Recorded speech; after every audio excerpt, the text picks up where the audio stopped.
Me llamaron para este evento con idea de que les transmitiese a todos ustedes algo de optimismo, porque la cosa está muy achuchada, como bien saben, o como, bueno, ya les han contado a través de la televisión y otros medios de comunicación. Generalmente siempre está achuchada, incluso cuando no lo está, porque vivimos en una época de pesimismo, un pesimismo incomprensible, a pesar de que todo lo que nos rodea da los últimos años, en sí mismo el mundo en el que vivimos, da pie a pensar lo contrario. Quizás que la vida de los seres humanos es muy corta y no tenemos nuestros recuerdos, pues a lo más que lo podemos llevar, en el caso de que seamos mayorcísimos, son 70, 80 años en el pasado. Pero bueno, el hecho es que nos repiten a todas horas una letanía interminable de desgracias que o tenemos ya encima y nos están castigando o se nos echarán encima en breve. Siempre y en toda circunstancia se nos echarán encima dentro del curso de nuestra propia vida. Es decir, el holocausto vamos a tener tiempo de verlo, el Armagedón, ¿no? Vamos a sufrirlo en nuestras propias carnes. Así es mucho más efectivo. Si te dicen que las desgracias serán dentro de 200 años, pues no nos afecta de la misma manera, pero si nos dicen que van a ser dentro de 10 o de 20, pues todos o casi los que estamos aquí estaremos vivos dentro de 10 años y las podremos ver, y si no, pues estarán nuestros hijos, gente que nos pilla muy cerca. El mensaje de cualquier manera es que el presente es malo y se empeñan en hacerlo ver, ya digo, a través de la televisión, los medios de comunicación, las propias declaraciones políticas, y que el futuro será peor aún. De todos esos desastres que nos aguardan, nosotros somos naturalmente los responsables. Eso es importante, no es que nos hayan venido por cosas que suceden, ¿no? Ya somos responsables, ya sea por maldad, es decir, maldad intrínseca, y bueno, y hay que, por lo tanto, que reeducarnos porque hemos sido malos o estamos siéndolo, ya sea por imprudencia. En ese caso lo que nos están llamando es tontos. Somos unos imprudentes continuos y por lo tanto somos idiotas. Y a los idiotas también hay que reeducarles, por cierto. Nos dicen que el clima cambia a la velocidad del rayo, en cuestión de días, ¿no? En cuestión de años, cuando hace mucho frío, porque hace mucho frío, cuando hace mucho calor, porque hace mucho calor, cuando llueve mucho, porque llueve mucho, y cuando no llueve, porque no llueve.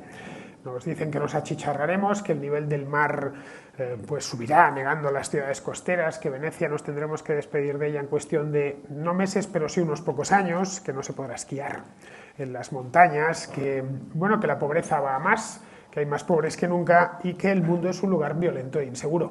Todo esto que les estoy contando es algo que se dice habitualmente.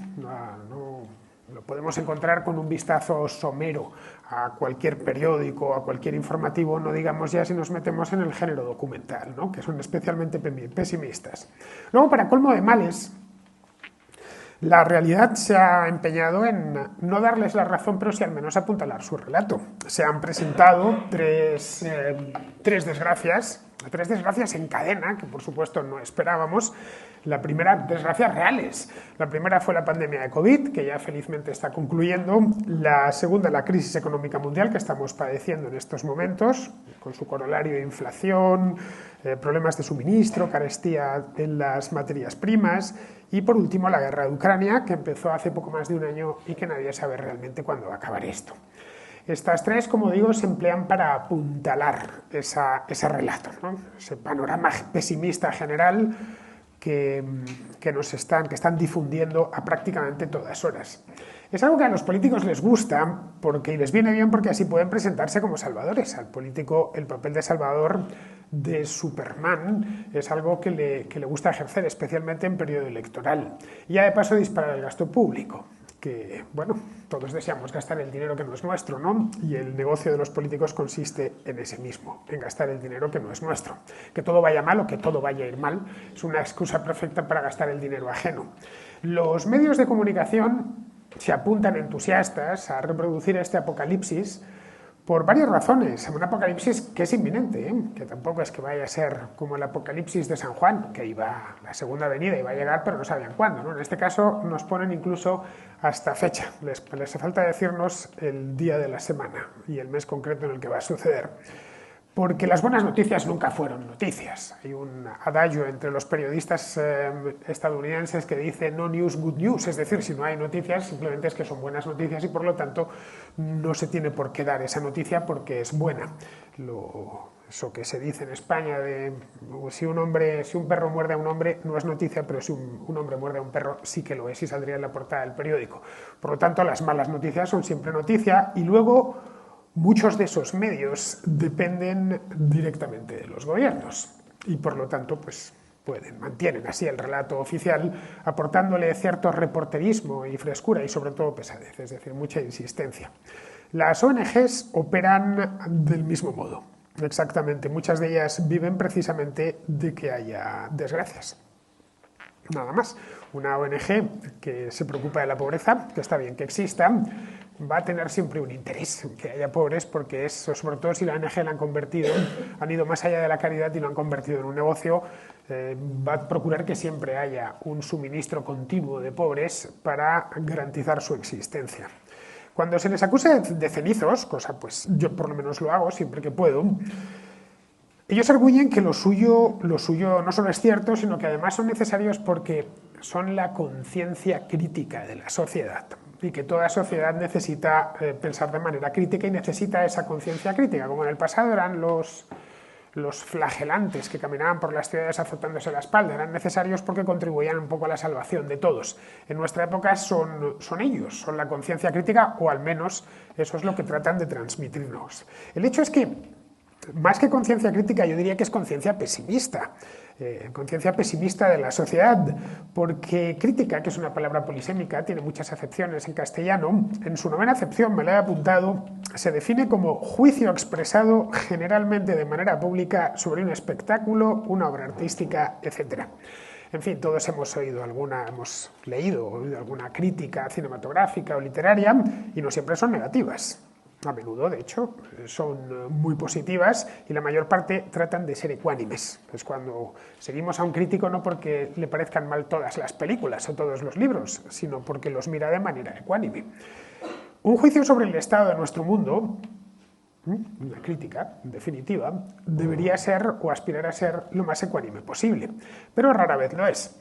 Así que vamos a tratar de hacerlo, de hacer ese juicio ecuánime, empezando por lo malo, empezando por esas 3 maldiciones que les acabo de relatar y que todos conocemos y que han caído como 3 plagas egipcias estos últimos 3 años. La pandemia de COVID a todos nos ha afectado. En fin, tuvimos que estar encerrados en casa hace no tanto tiempo, solo 3 años. Estamos en abril, pues estábamos todavía hace 3 años en pleno confinamiento, y no solo en España, sino en el resto del mundo.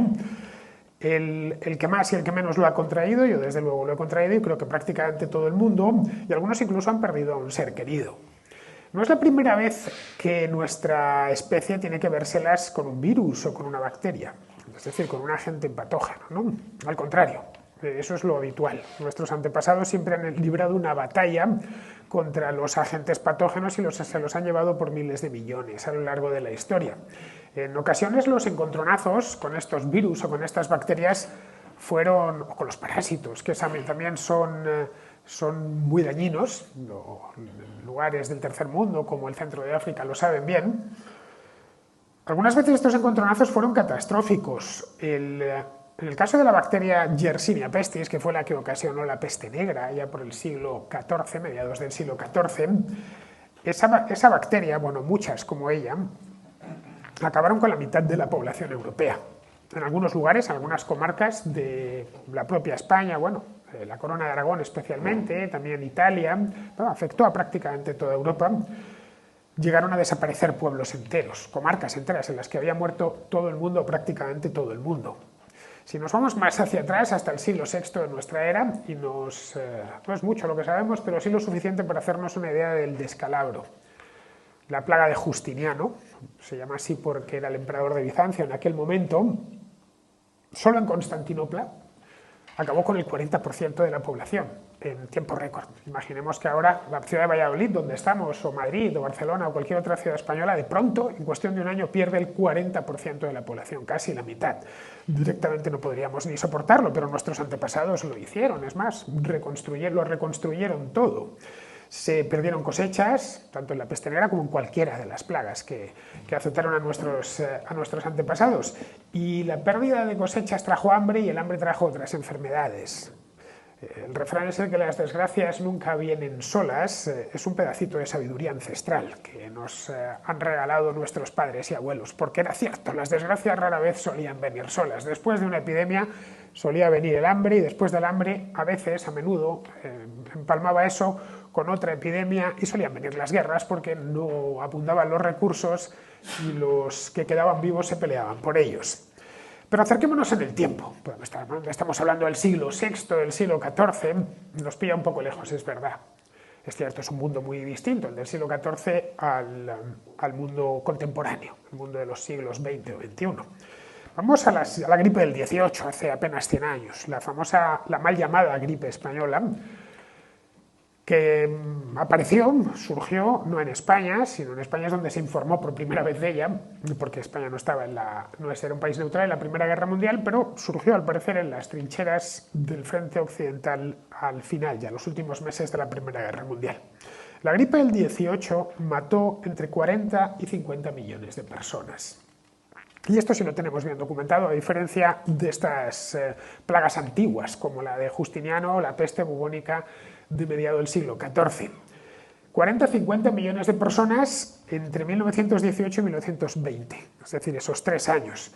En aquel entonces, hace 100 años aproximadamente, el mundo tenía 1.800 millones de habitantes. También, de nuevo, los datos de los que disponemos del año 1920 son muy precisos. Eso es casi un 80% menos de lo que tenemos ahora, de los que somos ahora. En el mundo hay 8.000 millones, acaba de llegarse a esa cifra.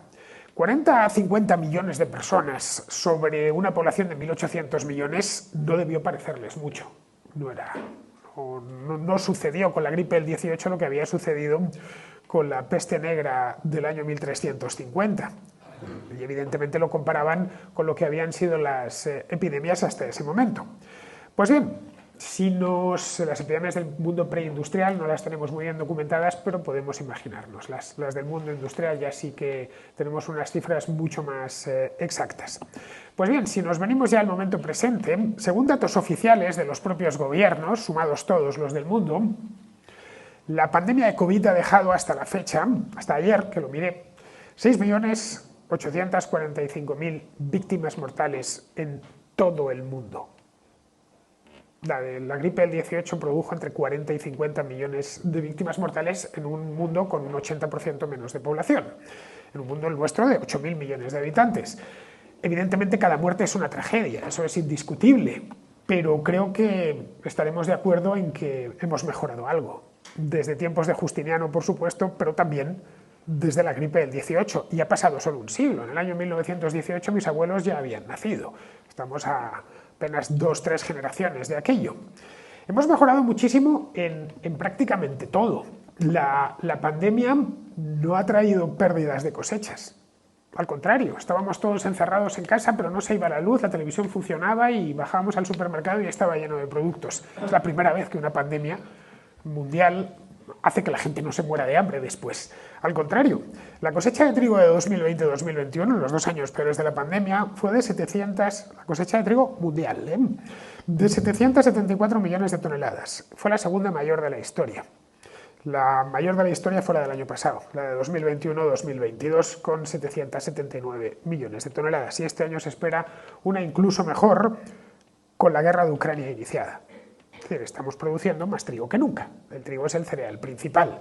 Podemos hacer lo mismo, el mismo experimento con casi cualquier alimento, con cualquier cereal, con el maíz, por ejemplo, con la avena, con las frutas, con la carne. Se está produciendo más carne que nunca, a pesar, insisto, de la pandemia, de la guerra de Ucrania y de todo. Esto es inaudito.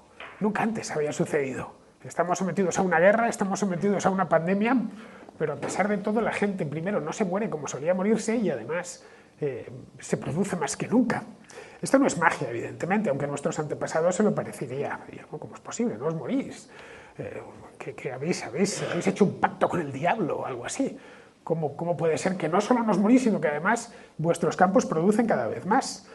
El hecho es que no solo producen nuestros campos cada vez más, sino que cada vez somos más, vivimos más tiempo.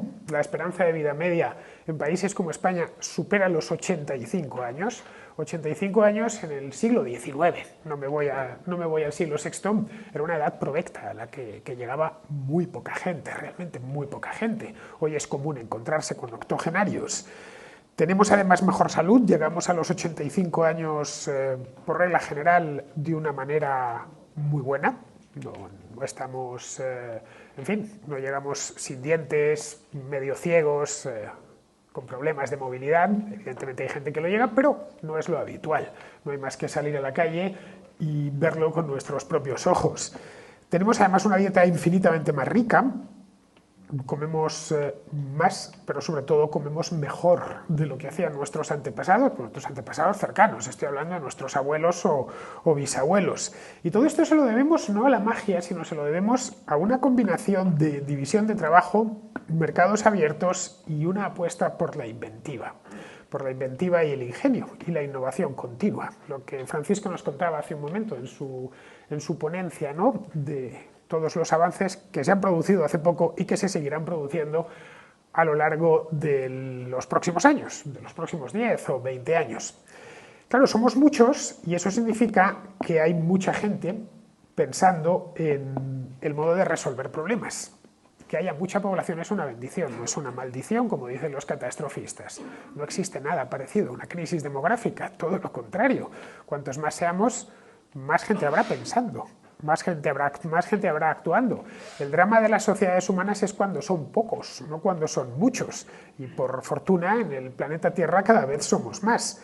En el momento en el que la gente está viva, hace cosas y piensa cosas, no necesariamente tiene que dedicar su vida a la rapiña, más bien todo lo contrario.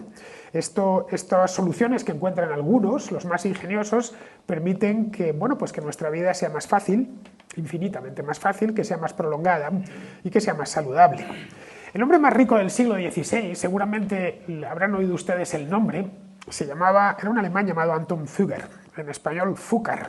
Los Fúcares eran los prestamistas de la corona española, de los Habsburgo concretamente. Fueron el peor negocio los Fúcares que hicieron en toda su historia, con los reyes de España, porque les dejaban a deber la mayor parte de las veces. Un siglo después terminaron dejándolo de las finanzas y se dedicaron a ser aristócratas latifundistas porque vieron que con clientes semejantes no merecía la pena. Bueno, pero todavía a mediados del siglo XVI los Fugger de Augsburgo eran riquísimos. Antón Fugger era tan rico que le llamaban el príncipe de los mercaderes. Le digo, el hombre más rico del mundo, el Warren Buffett del siglo XVI. Pues bien, la calidad de vida que tuvo Anton Fugger era peor que la de cualquier español de clase media de hoy en día. Voy más lejos, era peor de la de cualquier español de clase baja de hoy en día. Si le picaba una muela a Anton Fugger, se la sacaban sin anestesia. Y eso, si llegaba a tiempo el galeno y se la sacaba, que no se le infectaba, porque como tuviese un absceso, directo para el hoyo. Ya se llamase Fugger o se llamase Carlos de Habsburgo, les daba igual. Si perdía la vista no tenían gafas para recobrarlas, se iban quedando ciegos paulatinamente. Hoy, en cuanto tenemos un problema de vista, por pequeño que sea, nos ponemos lentillas o directamente para ciertas dolencias no te haya esta operación. La miopía, por ejemplo, se puede operar. Si enfermaban, obviamente, les sangraban, les tumbaban en una cama y los dejaban secos de sangre. Pues estaban convencidos los médicos de la época de que eso funcionaba. Al anochecer no era un palacete, yo he estado allí en la casa de los Fugger de Augsburgo, era una casa factoría en el centro de la ciudad, muy grande. Pero bueno, un lugar, digamos, nobiliario, importante, una gran propiedad urbana. Cuando anochecía Anton Fugger necesitaba candiles y velas. La cantidad de luz de la que podía disponer era muy pequeña. Su dieta dependía de lo que hubiese alrededor de la ciudad de Augsburgo, la ciudad que está en la ribera del río Danubio. Lo que diese la tierra, la comida no se podía conservar y era lo que diese la tierra. Como era un hombre rico, pues condimentaría aquello con algo de pimienta, que era prohibitiva en aquel entonces, traída de Oriente y pagada, ya digo, a precio de oro. Ojo, estoy hablando del Warren Buffett, del Elon Musk del siglo XVI. Imagínense cómo sería el europeo normal de aquel entonces, la de privaciones que tendría que arrostrar. Podríamos hacer el mismo ejercicio algo más tarde, con Napoleón Bonaparte, por ejemplo, que murió, de hecho hace 2 siglos, en 1821, se celebró el segundo centenario del año pasado. El mundo de Napoleón no era muy distinto al de Anton Figger. Habían pasado 2 siglos, pero no era muy distinto en lo esencial. Productos hoy sencillos, como el papel o la tinta, eran muy caros. En esa época los libros eran costosos, y eso que ya se había inventado la imprenta y estaba bien estabilizada. Bueno, si nos vamos más atrás de la imprenta, directamente eran inalcanzables para la mayor parte, para todo el mundo realmente. Por eso los custodiaban como oro en paño en los monasterios, ¿no? Los estudiantes no iban a la universidad con el libro bajo el brazo, les encontraban el libro allí y lo compartían todos. Bien, pues Napoleón era rico naturalmente, porque era el emperador, pero sobre todo era el dueño de Europa. Llegó a tener un imperio que iba desde Rusia hasta la propia España, hasta Portugal. Pero es que tardaba semanas en recorrer su imperio, en recorrer sus dominios, porque lo más rápido que existía en aquel entonces era el caballo. El caballo se cansaba y había que ir cambiándolo. Podía viajar en carroza, en diligencia, ¿no? Cosa que evidentemente Napoleón Bonaparte hacía, pero las diligencias iban muy lentas también y eran extraordinariamente incómodas. Para aquel entonces, principios, mediados del siglo XIX, las diligencias, los carros habían mejorado mucho con respecto a los del siglo XII o XIII, pero aún con todas, eran lentísimas. Para los estándares actuales estoy hablando. Había una compañía de diligencias en España en el siglo XIX llamada Compañía Real de Diligencias. Hacía la ruta Madrid-Valladolid. Hay algo de información de ella en internet, la pueden encontrar incluso hasta los billetes que vendían. Empezó a operar en el año 1830, es decir, poco después, hace casi 2 siglos, poco después de que muriese Napoleón. La ruta Madrid-Valladolid a la diligencia le llevaba 2 días completos. Se salía de Madrid a las 6 de la mañana, están los horarios, encontré incluso el horario, alguien lo había escaneado y lo había subido a internet, me hizo mucha gracia. Se salía a las 6 de la mañana de la Puerta del Sol, que era de donde salían todas las diligencias, y se dormía cerca de Villacastín, en una posada, y se llegaba aquí a la noche siguiente, al anochecer del día siguiente. Bien, yo esta mañana he venido de Madrid, hace nada, acabo de llegar, y el tren me ha traído, creo que han sido en 52 minutos. Sí, 52 minutos. No hablo ya de coste porque viajar del Valladolid a Madrid en el siglo XIX tenía un coste altísimo. Muchísimos días de trabajo. El coste de un billete de tren hoy en 50 minutos ronda los 20-30 euros aproximadamente. Bien, hace 2 días para estar hoy aquí hubiera necesitado salir el miércoles por la mañana para llegar aquí a hablar con ustedes, a dirigirme a ustedes. Vamos, yo o el duque de Alba, porque en ese aspecto hasta los más ricos les pasaba lo mismo, tenían que ir en la diligencia. El duque de Alba quizá tenía una para él solo, pero nada más, ¿no?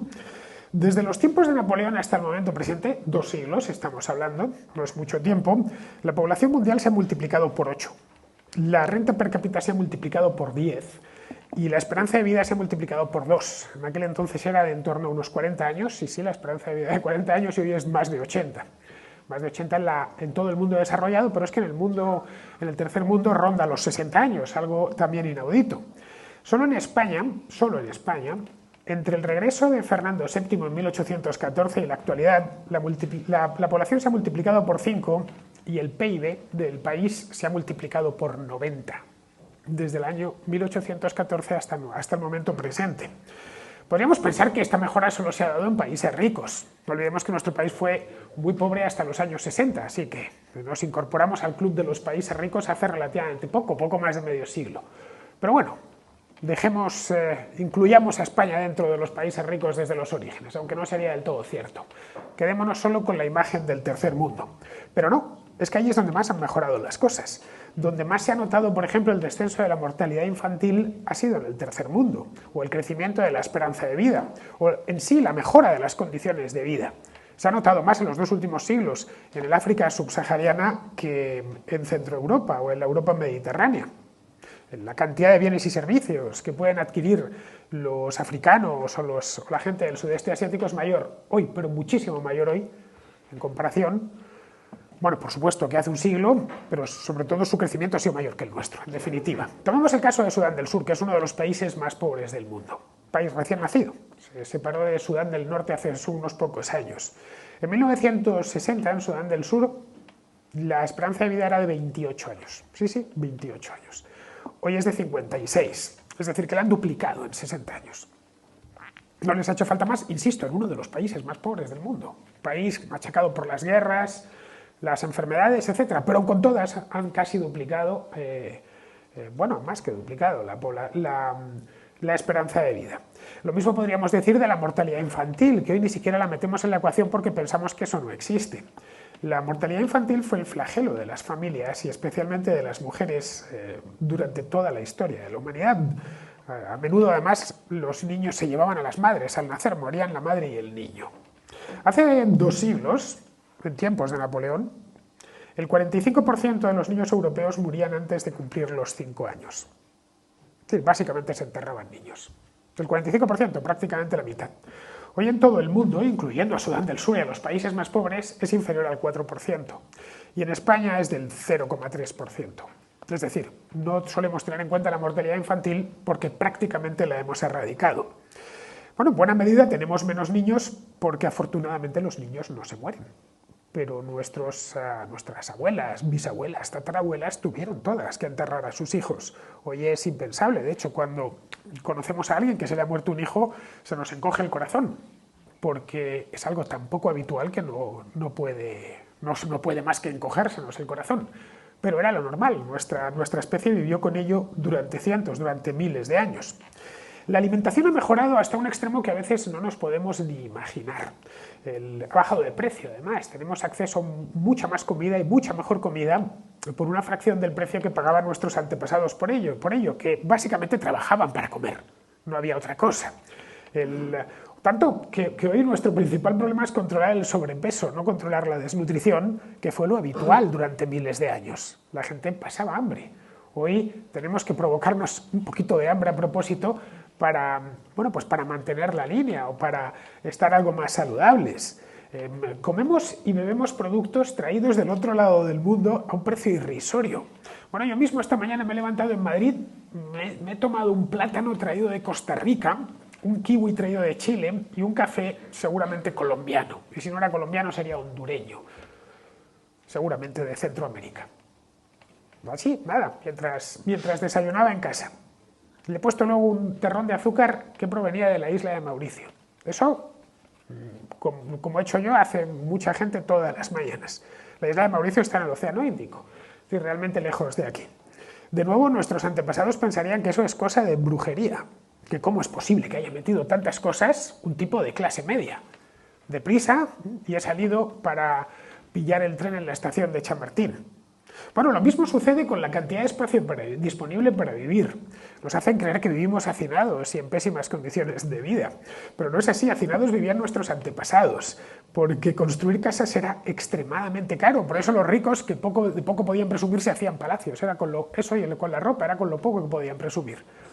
Por eso los ricos del pasado iban vestidos de oropeles, vivían en palacios y comían hasta reventar. De ahí que se muriesen todos de gota. Pero los ricos eran muy poquitos, era 1% de la población. El resto de la población vivía hacinada. Vivían en casas que naturalmente carecían de fluido eléctrico, de agua corriente, de saneamientos, y esto daba igual que fuese el más pobre del reino o el propio monarca. Esas casas se incendiaban a menudo, eran el gran drama de todas las ciudades, luchar contra los incendios y, por supuesto, de noche permanecían a oscuras. Necesitamos muy pocas horas de trabajo para pagar no ya una hora de luz artificial, sino un día entero de luz artificial. Mantener las luces encendidas lo hemos normalizado tanto que vivimos de noche y hemos cambiado nuestros horarios y podemos producir o disfrutar durante las 24 horas del día. Lo mismo se puede decir de las horas que necesitamos para cambiarnos la ropa. Nuestros antepasados, hace no tanto tiempo, tenían muy pocos vestidos, si es que llegaban a tener alguno completo. Utilizaban toda su vida la misma ropa y la iban remendando, o un techo bajo el que guarecerse. Podríamos pensar en este punto que todo esto lo hemos hecho, todos esos avances los hemos hecho a costa del medio ambiente. Pero no es así, los datos nos cuentan otra historia bien diferente. Nuestros antepasados se comían el paisaje, nosotros hacemos lo mismo, nos comemos el paisaje pero ahora nos lo comemos de manera más racional. Pero ellos se comían literalmente el paisaje y además de comerse el paisaje hacían sus casas con él y se calentaban con él. El paisaje era su principal combustible. Los bosques trataban de talarse cuanto antes porque eran improductivos y además estaban llenos de alimañas y presumían que había espíritus malignos. Hace no mucho un amigo de aquí al lado, de Segovia, me comentaba que es de un pueblo que el monte que tenía enfrente de su casa estaba pelado hace 40 años y que su abuelo de hecho decía que estaba enfadado. ¿Por qué? ¿Cómo podía ser que dejasen crecer la maleza? Ese monte se ha reforestado de manera natural, sin necesidad de que fuese nadie allá a reforestarlo. Hoy nos gusta ver bosques, a nuestros antepasados no les gustaba, les parecía aquello un desperdicio de suelo y además un origen de problemas. El resultado es que no les quedaba más remedio que talar el bosque porque su productividad agrícola era tan baja que se cultivaba todo el suelo disponible, incluso el marginal, donde lo que se sacaba por hectárea era muy poquito. En nuestro mundo la productividad agrícola es tan alta gracias a la inventiva de unos cuantos que podemos permitirnos el lujo de dejar sin cultivar buena parte del suelo que va regenerándose de manera natural. Bueno, esa es la razón por la que en España, que presuntamente se está desertizando, pues según el satélite nos cuenta otra cosa, y es que desde 1990 la superficie boscosa ha crecido un 30%. España es un 30% más verde que hace solo 30 años. Lo hemos podido ver todos a lo largo de nuestra vida, este reverdecimiento. Podríamos pensar de nuevo, esto ha sido en España, porque la gente ha abandonado los pueblos y bueno, además tenemos conciencia medioambiental. Pero es que en todo el planeta ha aumentado un 20% la superficie boscosa. Por lo mismo, porque hay zonas marginales que ya no necesitan roturar, porque la agricultura es tremendamente más productiva. No digamos ya cuando la ganadería el día de mañana no sabemos cuándo se sustituya por la carne artificial. No hará falta ni siquiera dedicar espacio a los pastos. La madera no es el combustible principal, salvo que tengamos una cabaña en la montaña y queramos poner la chimenea, pero un poco por aquello de... por lo romántico de la chimenea, no tanto porque la necesitemos como calefacción. Es el combustible principal de una parte pequeñísima de la humanidad, los que queman biomasa, pero el resto, pues no. La manera que tenemos de calentarnos es mediante gas, mediante petróleo, bueno, y desde hace unos pocos años, mediante la electricidad que mucho ingenio mediante, le arrancamos al sol, al viento, al agua. De nuevo, a nuestros antepasados les parecería algo propio de brujos, ¿no? Esto nos ha permitido, esta abundancia de energía que tenemos, nos ha permitido comunicarnos de manera mucho más intensa y muchísimo más rápida.